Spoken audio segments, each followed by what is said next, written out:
Why is it that I believe that INFJs and INTJs are the types that are the least easy to notice, that are the most likely to get mistyped, to mistype themselves, and for people who are not INFJ or INTJ to type themselves as INFJ or INTJ? In other words, why is it that I believe with a good degree of certainty that INFJs and INTJs go under the radar in such a way that it becomes actually difficult to know the prevalence of INFJs and INTJs in the population? Because when we consider, or when we hear that it's only a few percent of the population, that they are very rare types and so on, is something that I believe on the basis of other aspects of the NI function. But this is based on self-reports. But if the self-reports are very often reporting people who are not actually INFJ or INTJ in the first instance, and missing out on those that are INFJ or INTJ because they just don't type themselves correctly, they miss out on the fact that they are NI dominant. Well, how can we know this? So I want to just kind of cast a little bit of shadow, or a little bit of doubt on the validity of those numbers, because honestly, it's not clear to me that we exactly know. That they are rare, no doubt, just on the basis of the fact that NI is such an otherworldly, unusual function to have as a dominance, that it's kind of obvious when you meet people in everyday life that the vast majority of them don't have NI as a dominant function. But that's quite different from just doing an aggregate kind of statistical average of, self-reportings by various people, that if you think about it for a second, it becomes kind of obvious that you shouldn't take it seriously, or at least too seriously. Anyway, before I give you my reasons, don't forget that you can support me on Patreon. The first link in the description box below is to my Patreon page. I could do nothing without your support. Honestly, do nothing without you, and I need you more than ever. So please consider supporting me on Patreon so that I can continue doing this work. Thank you to my new patrons that joined recently. You know that you get cool perks if you join the Patreon. I just released a video recently exclusive for Patreons. You get 2 of those per month. They're called the deep dives, and I go into detail, usually for 20 to 30 minutes on a particular topic, usually of your own choosing. You get access to the vast library of such videos if you become a patron, and you get access to our Discord server, The Fourfold. Come hang out with us on a daily basis. It's a lot of fun. It only costs you a few dollars a month or a year, a few euros a month or a year. So thank you for considering it. The link is below. Now, without further ado, well, my reasoning is kind of the following. It all kind of follows from all of what I have been talking about in terms of the inner world, and particularly the unconscious dynamics of NI dominance. So obviously, INFJs and INTJs would be NI dominance, the people that we call INFJs and the people that we call INTJs. Reparative anxiety, reparative guilt, the fantasy of repair, all themes that permeate the NI dominant unconscious, and therefore NI dominant life. The fantasy of reparation is central in giving meaning and structure to the life of NI dominance. What is most striking about this fantasy? What's most striking about this fantasy is, of course, that it is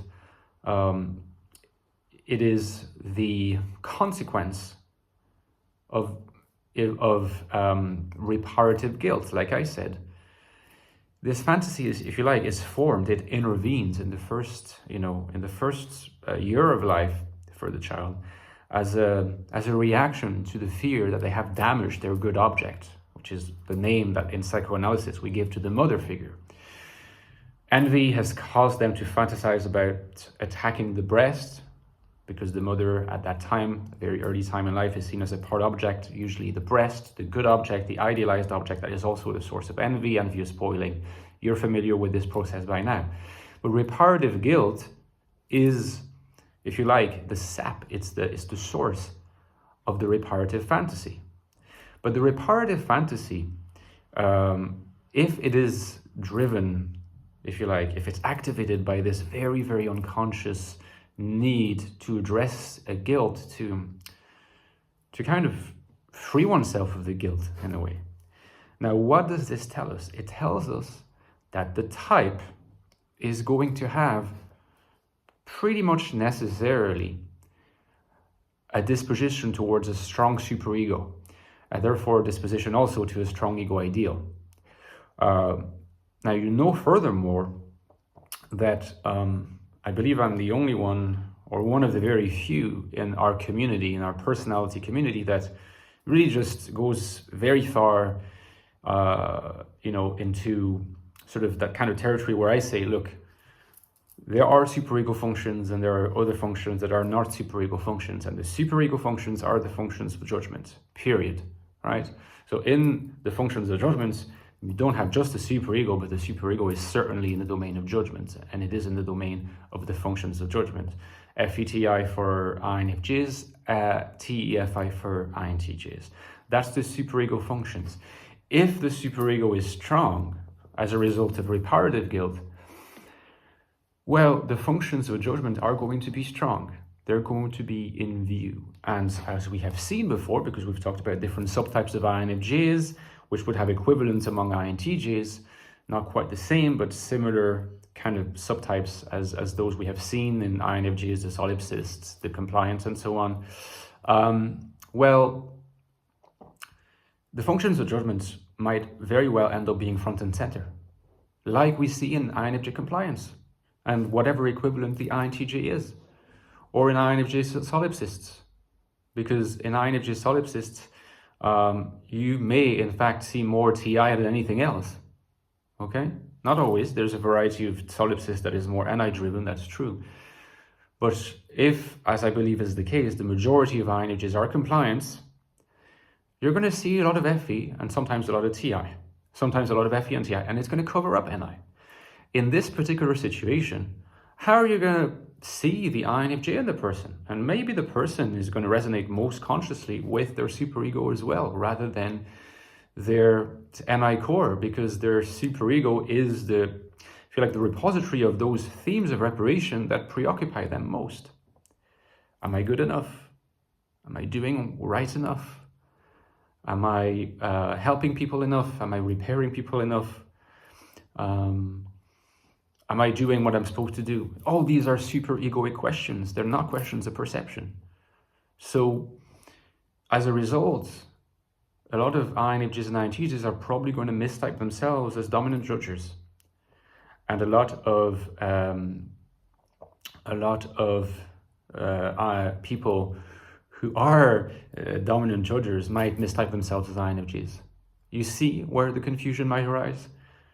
So INFJs and INTJs are probably the most under the radar type, because there is this paradox at the heart of these types, which is a paradox at the heart of NI, which is that the stronger NI is, the stronger the repair fantasy is, the stronger reparative anxiety is. And as a result of reparative anxiety, the stronger the superego is, and therefore the stronger, or the most obvious and obviously expressed in everyday life, the functions of judgments are.